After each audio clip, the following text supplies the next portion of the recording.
Assalamualaikum warahmatullahi wabarakatuh. Apa kabar Ananda semua?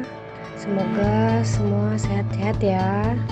Baik, hari ini kita masuk materi pembelajaran yaitu tentang teks biografi. Apakah kalian kenal tokoh ini? Atau tokoh ini? Tokoh ini siapa? Ketika kita lihat fotonya, tentu kita sudah membayangkan apa saja latar belakangnya, apa saja karya yang telah dihasilkannya. Baik, selanjutnya apakah kalian kenal tokoh ini? Semua tentang hidup seorang tokoh itu disebut dengan teks biografi. Apa itu teks biografi? Kata biografi berasal dari bahasa Yunani. Bios artinya hidup, grafen artinya tulisan. Jadi, teks biografi adalah teks yang berisi riwayat hidup seseorang yang menyajikan sejarah hidup, pengalaman-pengalaman, hingga kisah sukses orang yang sedang diulas. Ada beberapa isi teks biografi. Yang pertama yaitu riwayat pendidikan, yang kedua pandangan hidup tokoh, yang ketiga perjuangan, yang keempat keberhasilan, yang kelima keistimewaan, dan yang keenam hal yang bisa dicontoh. Selanjutnya ciri-ciri teks biografi ada 3. Yang pertama, teks biografi harus membawa suatu informasi berlandaskan kenyataan pada tokoh yang sedang dikisahkan dalam bentuk narasi. Nah, di sini penulis teks biografi harus bersifat objektif. Dalam arti kata, ia tidak boleh memuji berlebihan atau menjelekkan si tokoh yang ada di dalam teks biografi tersebut.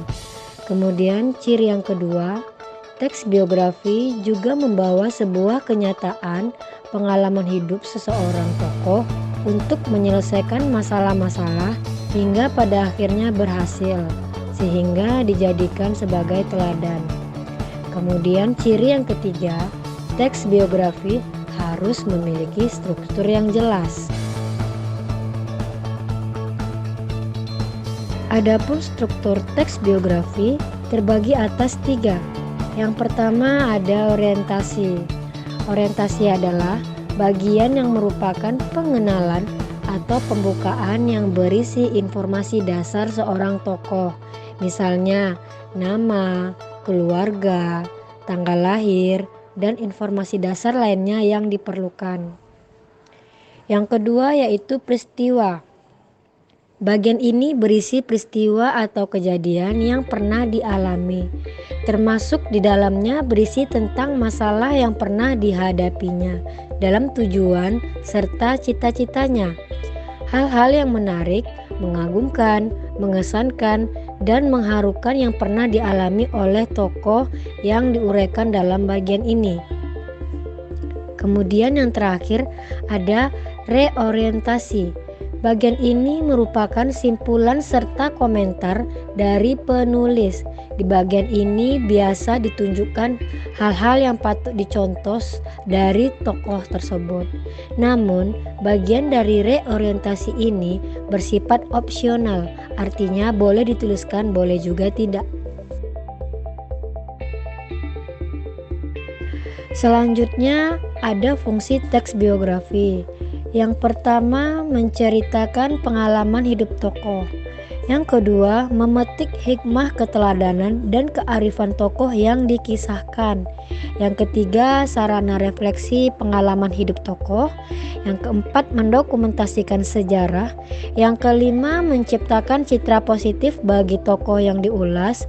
Yang keenam mengintimasikan kekuasaan dan pemikiran tokoh.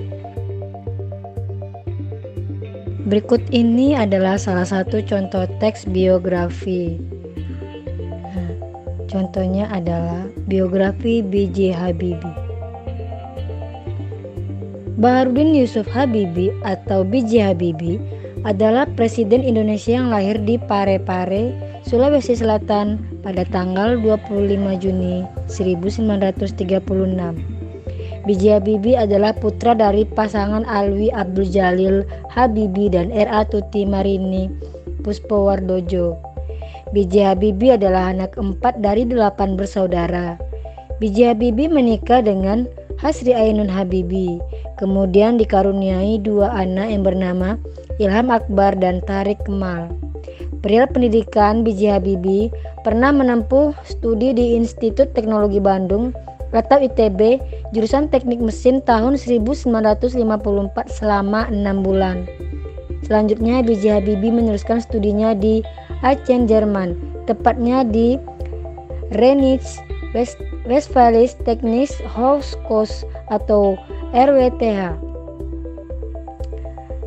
Nah, bagian itu disebut dengan bagian orientasi karena dalam teks tersebut berisi tentang riwayat B.J. Habibie, tentang tanggal lahir, kemudian anak keberapa, nama orang tua, dan nama istri serta keluarganya.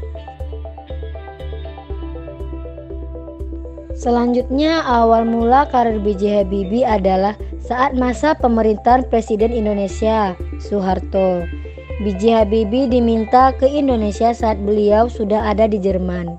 B.J. Habibie mengawali karirnya sebagai Menteri Negara Riset dan Teknologi selama 20 tahun, terhitung sejak 1978 sampai 1999. Namun beliau sudah bekerja di Jerman di berbagai macam perusahaan besar yang berkaitan dengan penerbangan serta konstruksi pesawat terbang. Penetapan B.J. Habibie sebagai Presiden Indonesia yang ketiga dilakukan oleh Presiden Soeharto ketika krisis moneter 1998 terjadi. Presiden Soeharto mundur, kemudian digantikan B.J. Habibie mulai 1 Mei 1998 sampai 20 Oktober 1999. Adapun karir B.J. Habibie sebagai Wakil Presiden Indonesia ke-7 dimulai pada 14 Maret 1998 sampai 21 Mei 1998 pada Kabinet Pembangunan ke-7. B.J. Habibie pernah membuat rancangan proyek pesawat terbang CN-235 bersama insinyur-insinyur dari Spanyol, CASA. Rancangan berupa prototipe yang dibuat tersebut berhasil mengudara di akhir tahun 1983. Kiprah B.J. Habibie dalam dunia penerbangan Indonesia juga sangat besar. B.J. Habibie berhasil memanfaatkan kecerdasannya untuk membuat N250 Gatot Kaca, pesawat pertama di Indonesia di tahun 1995. N250 Gatot Kaca dapat mengangkut hingga 50 penumpang serta bisa diperbesar menjadi 70 penumpang.